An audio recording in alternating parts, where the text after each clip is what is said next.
Welcome in. Today we have a fascinating guest. He's an author, an amazing researcher, and his latest book is called Fighting for Justice. I'm just going to let you hear from him directly. Mark Shaw, welcome so much to the show. Appreciate you coming. Thank you so much for doing this. I appreciate it. Have great respect for you. Oh, well, thank you. I have found you on YouTube, and I was totally fascinated with everything you've you brought up. You have a lot of new information regarding the assassination in 1963 of John Kennedy. I know we all know where we were when we heard that John Kennedy was assassinated, and we all believed the Warren Commission, everything that was fed to us. It's just like we were robots.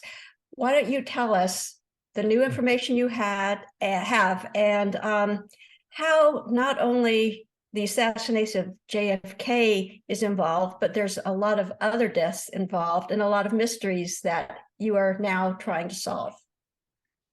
Well, thank you, Francine. I got into this by accident, frankly. I've been an author since my first book was when I was 47 years old in 1992 about the Mike Tyson trial. And I wasn't ever going to be that interested in the JFK assassination. I remember where I was. I was a freshman at Purdue University and heard it over the radio and started crying like everybody else and all of that. But frankly, you move on, and I moved on with my life and had some wonderful things happen through the years.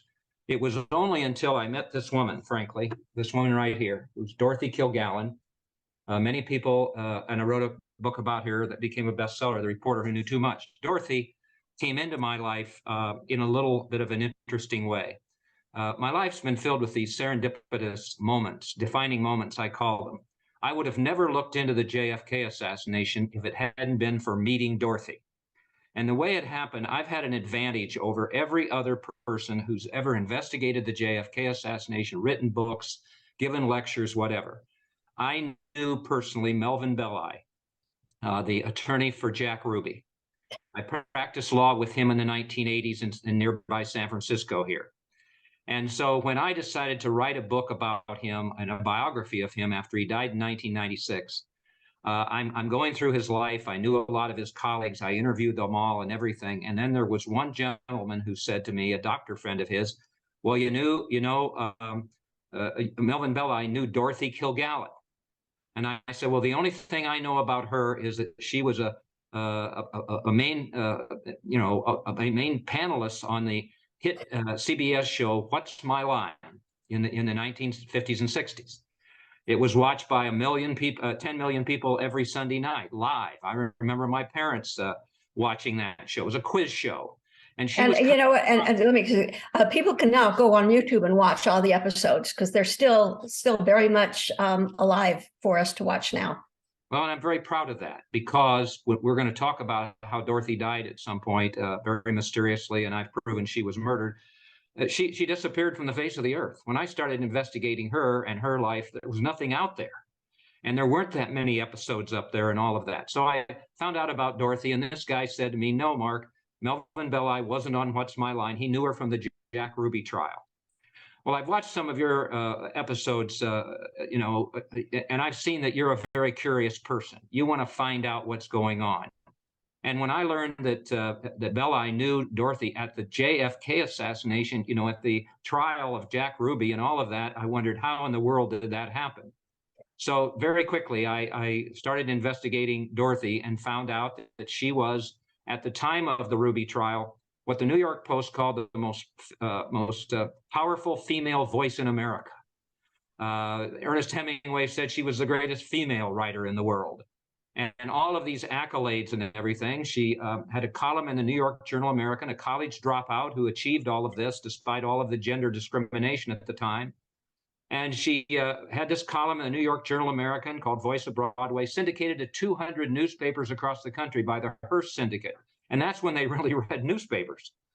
And she had a radio show with her husband, Richard Calmer, a Broadway producer, listened to by 1 million people each day.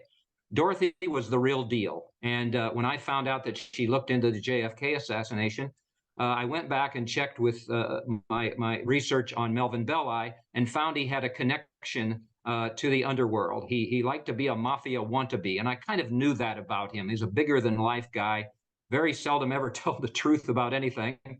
And so I started looking in then to Belli's involvement with the JFK assassination, and it led me back to the 1960 presidential election. And if you remember then, Richard Nixon and JFK, it was close, very close. And Joe Kennedy, the Kennedy patriarch, knew that if they didn't win Illinois and West Virginia, they would lose the election. Through Frank Sinatra, who one of the most distasteful men in history, in my opinion. We'll talk about him later. Yeah, led Joe to the mafia with Sam Giancana, Carlos Marcello, Trafficante, all the bad mafia guys at the time.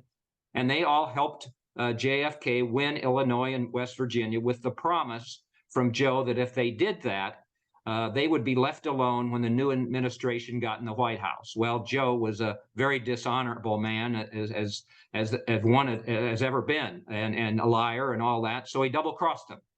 And one of the things he did, and I had a witness who was right there, I don't speculate in my book, and Dorothy knew this, that JFK was forced by Joe Kennedy to appoint Bobby Kennedy Attorney General. And Bobby Kennedy hated those mafioso at the McClellan hearings and racketeering hearings and everything. And so immediately, what did he do with the double cross? He went ahead and he deported Carlos Marcello, the New Orleans mafia king, to Guatemala. He almost died down there. Marcello got back in the country, and I then was able to switch over from that. I wrote a book called The Poisoned Patriarch about the 60 election, but then I started wondering, how does Dorothy Kilgallen fit into all of this? And what I found out was that she and JFK were very close friends. He had been to her home to play charades. He'd seen her at the Cafe Society watering holes in New York City. And the biggest one that made the difference, Francine, was that at one point, Pierre Salinger set it up for Dorothy and her youngest son, Kerry, to go to the White House. And when they did, all at once, there was JFK in the library making a fuss over her little son, who's in the 3rd grade, looking at the letters he brought and all of that. Well, that meant so much to Dorothy and also to Kerry.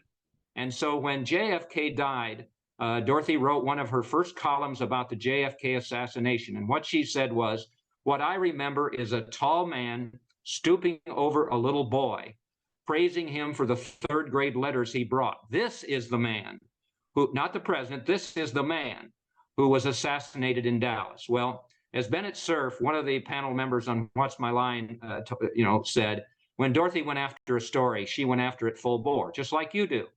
And she had integrity, just like you do. How many people have said to me, we wish we had a reporter like Dorothy Kilgallen today that had that kind of integrity? I wish we did. Yeah. So right away, what she did is she went to the Ruby trial. And while she was there, Francine, to show the trust that people had in her, Jack Ruby gave her the only interview out of 400 reporters at the trial. And he did it twice and talked to her about the things that really were involved with with what his part was in the JFK assassination. And so that was a big deal for me when I found that out. Well, we're going to find out later that Dorothy's investigation files, it was an 18-month investigation. She wrote columns. The Oswald file must not close. She didn't buy all of that, as J. Edgar Hoover was stating, and all of that. So basically, she was on the inside ropes of the JFK assassination and the Ruby trial. So at that particular point, then I went ahead, and we're going to find out that all of her documents were stolen, basically, in a raid by J. Edgar Hoover on the day she died. But she went to New Orleans. And who did she look into? She didn't look into LBJ. She didn't look into the military complex. She didn't look into the Cubans. She knew that Jack Ruby was the key to the JFK assassination because she had interviewed him. She didn't go after Oswald. She found him to be confusing. So long story short there, she was at New Orleans. She interviewed somebody who connected Marcello, Oswald, and Ruby. And then she made the biggest mistake of her life, one that Marilyn Monroe, who I've connected to Dorothy Kilgallen's death, and showed that it wasn't a suicide at all, based on Dorothy's columns that she wrote right before Marilyn died. She went back to New York, and she was a blabbermouth. I'm writing a book for Random House. I've got all the material that I need to show that J. Edgar Hoover was involved in the JFK assassination cover-up.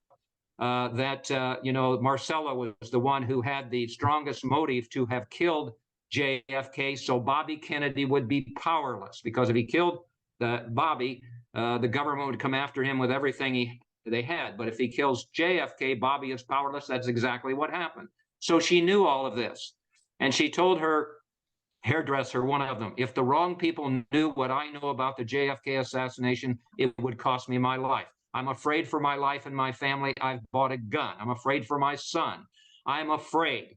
But she kept going on and on that she was going to bust wide open what happened with the JFK assassination. And we can talk about what happened, but just a few months later, she was found dead in her Manhattan townhouse in a bedroom she never slept in, wearing makeup, eyelashes, and a hairpiece she never wore to bed. A book was on her lap upside down. There obviously a staged death scene, but when the medical examiner came and the police finally came in the afternoon, they decided, hey, this is just another celebrity who overdosed on drugs. And so the verdict of the medical examiner given out to the media was she died of an overdose of drugs, circumstances undetermined.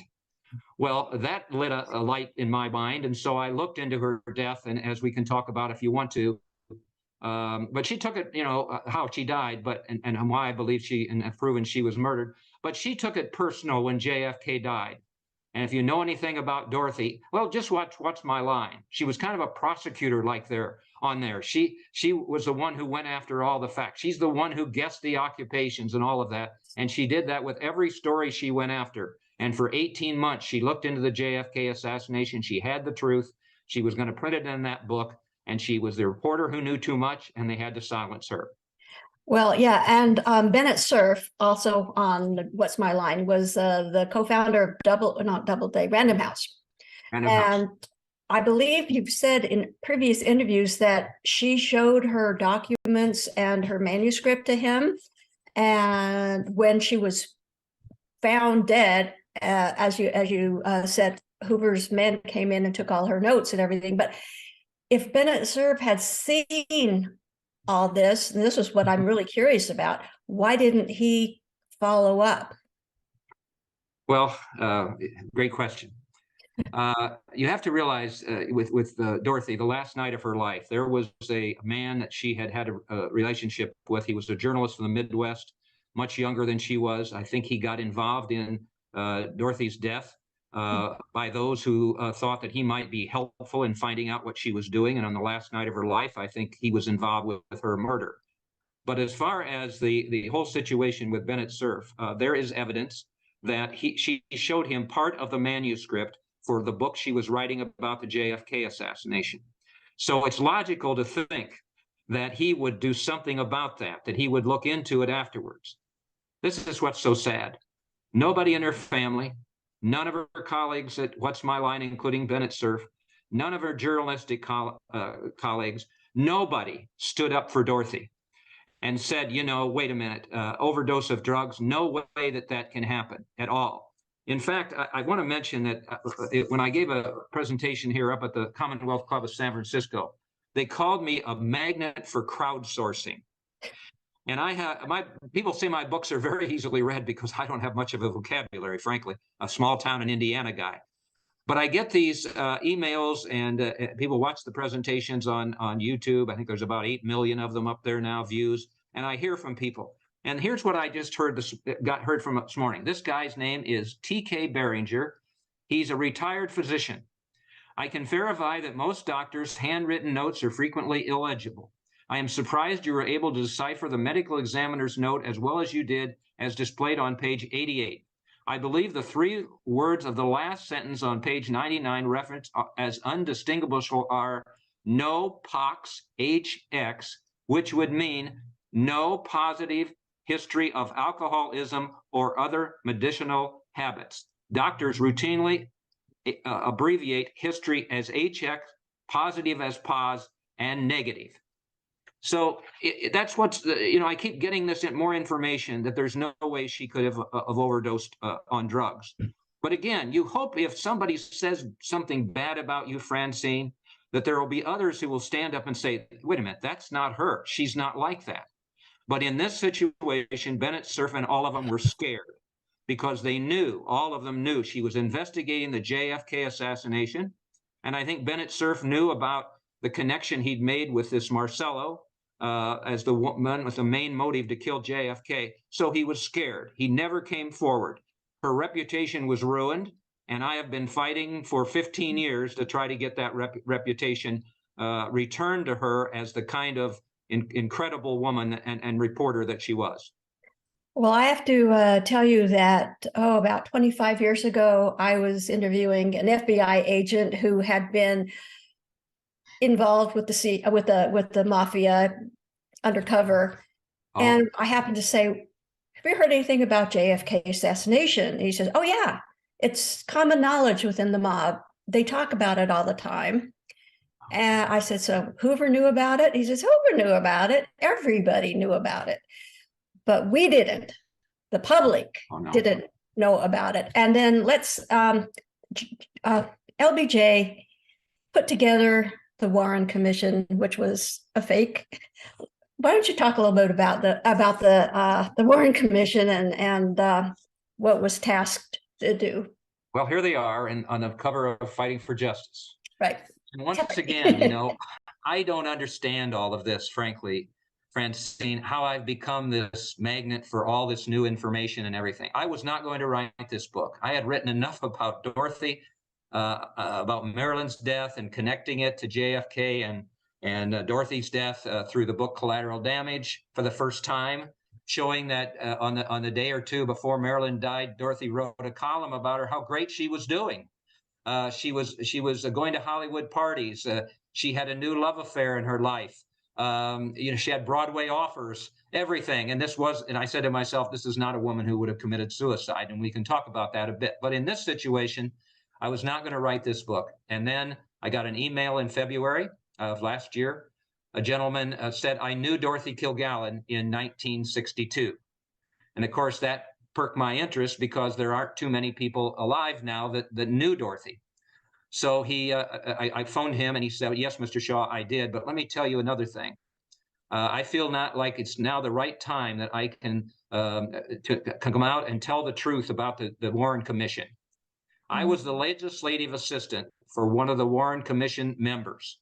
I first worked for Bobby Kennedy in the Justice Department. In fact, JFK and RFK used to use me as the go-between between the Justice Department and the White House. I would run back and forth with messages or ride my bicycle because they thought that J. Edgar Hoover was probably tapping their phones. Mm-hmm. So that made me of interest. And he said, then Bobby Kennedy recommended me to this Warren Commission member that we'll identify in a minute. And I worked for him for several months. And I was there when he was going back and forth to the Warren Commission hearings. I rode with him in his Saab. He was a tall man. He couldn't quite fit in. And Dorothy was a stickler for detail and the small things. And that's what I've tried to do. She's been my guru. She's been my mentor. I even feel like you may think I'm wacky or whatever, that she chose me to write her story. And I feel like many times she's guided me to evidence. Well, I think she guided me to this because he told me, I was with this senator during the hearings. And Mr. Shaw, I have some things I need to tell you that I need to get off of my chest because it's really bothered me. This senator said to me, the commission members already know about the Jack Ruby connection to organized crime, but they don't want to touch it. It's more than Oswald, but J. Edgar Hoover and Chief Justice Earl Warren keep pushing the Oswald alone conclusion. Our new president, Lyndon Johnson, now wants to cover up the truth. And then he said, the commission members say this Oswald alone conclusion is going to be good for God and country, but there is internal corruption, and I don't know why. Now, in Fighting for Justice, I actually have audio tape conversations between LBJ and Hoover as they're stacking the deck with members that they know will go along with the Oswald alone conclusion. And people can see those transcripts in Fighting for Justice, and you'll see that they go down through the people. Well, we can trust this guy, but we can't trust this one. because he'll go to the media. He's got a big mouth or whatever. And they just go down through there. Alan Dulles, for God's sakes, the former CIA director, they put him on there. He was fired by JFK. A complete conflict of interest. Jerry Ford, who was very little thought of at that particular time. Some of these guys, and we'll talk about the one in a minute. So he said to me, plus, Mr. Shaw, I went to this senator's home in Georgetown. I knew him very well. They invited me because I was a bachelor and they needed bachelors. And JFK would come and I would be there. And then I sat right next to Dorothy Kilgallen at the dinner table. And my jaw dropped. He said, yeah, she was a bright light bulb. That was what he called her. And, she kept kind of interviewing me during the entree, because that's what she was like. And that was at 29th and N Street in Georgetown. And so one of the things I did after I talked to this man, Morris Wolf, who's still alive today at 87, although his health isn't great, I looked to see what the senator's address was in Georgetown, 29th and N Street. So I knew that what he was telling me was the truth. And then here's what he did. He said, Mr. Shaw, at the time I didn't have the cover of this book, obviously. You see Hoover, Marilyn, Dorothy, and Bobby Kennedy there, who was obviously, I've proven, was involved in Marilyn Monroe's death. But here's the Warren Commission. He said, go into the internet and find that photograph. And you can look at it now, because you're going to see that every one of the members is standing by themselves. But he said, look to the far right of the photograph, and you will see one man almost hiding behind another. And that is Senator John Sherman Cooper of Kentucky. Senator John Sherman Cooper of Kentucky. And that's the man that I was the legislative assistant for. And he said, he was a man of integrity, like Dorothy Kilgallen. He couldn't stand what they were doing. In fact, I've been able then to go ahead and confirm his account by finding documents. The best place to find documents certainly isn't Wikipedia. So I go to the National Archives, or I've gone to the University of Georgia and University of Kentucky, where they have oral histories. One of them is John Sherman Cooper. And in there is documents that I have that are in the book where he is so dubious of what's happening at the Warren Commission. Morris Wolf told me that many times he got to sit and listen to the hearings, and he was just amazed that there were very few members there. It was mostly staff members. But here's a memo that I have in there, and basically it talks about the fact that they know about the CIA involvement with the Justice Department and Bobby Kennedy and all that. Warren and Katzenbach know all about the FBI and apparently planning to show Oswald as the only one to be considered. This is an untenable position. I must insist on outside counsel. I have his letter of resignation that he finally didn't send. I was able to find that he and Senator Richard Russell of Georgia were demanding a separate opinion, like a dissenting opinion, stating that they did not believe in the silver bullet theory, which of course means they didn't believe the Oswald alone theory. They demanded it being, Francine, in the final Warren Commission report. When the report came out, it was nowhere to be seen. Now just think about that, because if that had been in there, that there was some feeling among the members that they didn't believe in the Oswald thing. Think how much that would have changed, because that Oswald alone theory, a ludicrous theory, has been perpetuated through so many years. Hell, it's at the sixth floor museum in Dallas, which is just a shrine to Oswald. So that's all those years. So unfortunately, history would have been changed a great deal if that dissent would have been in there. Absolutely. And we should point out that this is the 60th anniversary of the assassination of John Kennedy. Well, this is fascinating. Unfortunately, we are out of time, but you are coming right back, because we're going to continue, because you've got so much to tell. And I know the viewers are just eating this up. So we will come back another time with Mark Shaw to continue this fascinating look into what happened with the JFK assassination, its aftermath, and I don't know if you call it collateral damage, but all the other people that have been entangled in this horrific event in American history. So we will see you soon. Well, this has just been a fascinating conversation with Mark Shaw, and we have to have him back because there's so much more to delve into. After all, it was an amazing part of American history with the assassination of the president and all those little people involved. So we will have him back and learn more about the conspiracies, the cover-ups, everything involved with John F. Kennedy. So in the meantime, I'll see you soon. Thanks for watching. Thanks for watching, and I hope you enjoyed this little chat. If you have, please like, share, subscribe, and if you'd like to be notified of future postings, click that notification bell. All righty, I'll see you soon.